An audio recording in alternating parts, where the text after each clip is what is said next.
જય દ્વારિકાધીશ। આજે આપણે બનાવીશું સક્કરટેટીનો મિલ્કશેક અને જ્યુસ। ગરમીઓમાં ઠંડો ઠંડો સક્કરટેટીનો મિલ્કશેક બનાવવા માટે મેં અહીંયા એક પાકેલી સક્કરટેટી લીધી છે। તેને આ રીતે કટ કરી લઈએ। તો ચમચીની મદદથી આ રીતે બંને ભાગની અંદર બિયા કાઢી લઈએ।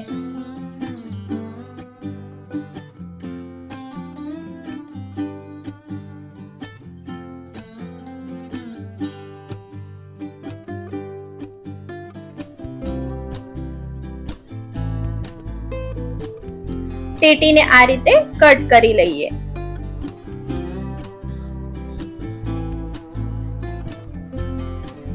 અને તેની છાલ કાઢી લઈએ। મીડિયમ સાઈઝના પીસ કરી લઈએ। સક્કરટેટીના પીસને મિક્સર જારમાં એડ કરી દઈએ।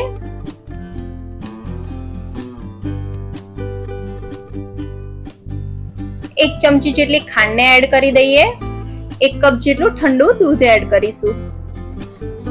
4 થી 5 બદામ એડ કરી દઈએ। બધી જ વસ્તુને ગ્રાઇન્ડ કરી લઈએ।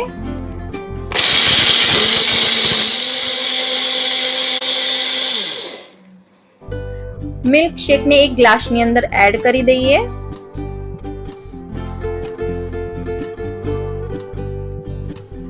એક સ્કૂપ વેનીલા આઈસ્ક્રીમનો ઉમેરી દઈશું। ગાર્નિશિંગ માટે ટેટીના નાના ટુકડાને એડ કરીએ।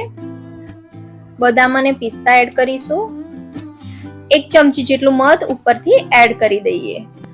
બાળકોથી માંડીને મોટાને બહુ જ ભાવે તેવો સક્કરટેટીનો મિલ્કશેક બનીને તૈયાર છે।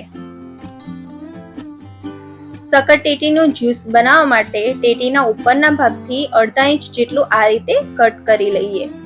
ચમચીની મદદથી હળવા હાથે બિયાને આ રીતે કાઢી લઈએ।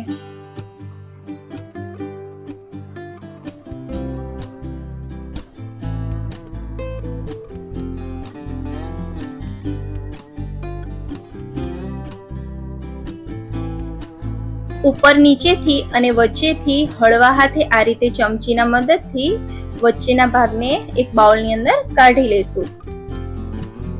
તો તમે મિક્સર જારમાં ડાયરેક્ટ પણ એડ કરી શકો છો।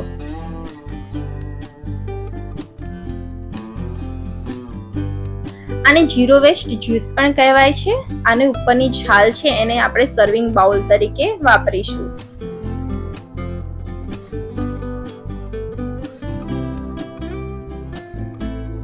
તો તમે જોઈ શકો છો કે આ રીતે બધું જ મેં અંદરનું લેયર કાઢી લીધું છે।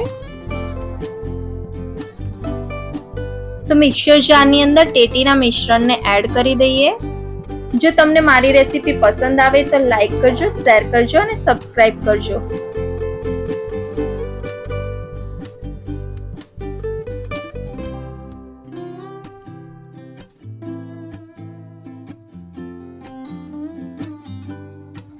એક ચમચી જેટલી ખાંડને એડ કરી દઈએ। બરફના ટુકડાને ઉમેરી દઈએ। 1 સ્કૂપ આઈસ્ક્રીમનો એડ કરી દઈએ।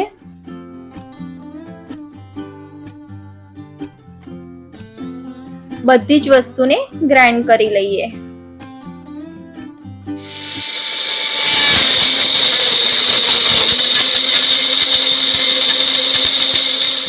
જ્યુસ બનાવ્યું તે અહીંયા એડ કરી દઈએ। આઈસ્ક્રીમ અને ડ્રાયફ્રૂટથી ગાર્નિશિંગ કરી લઈશું। તો ઠંડો ઠંડો એવો સક્કરટેટીનો જ્યુસ બનીને તૈયાર છે।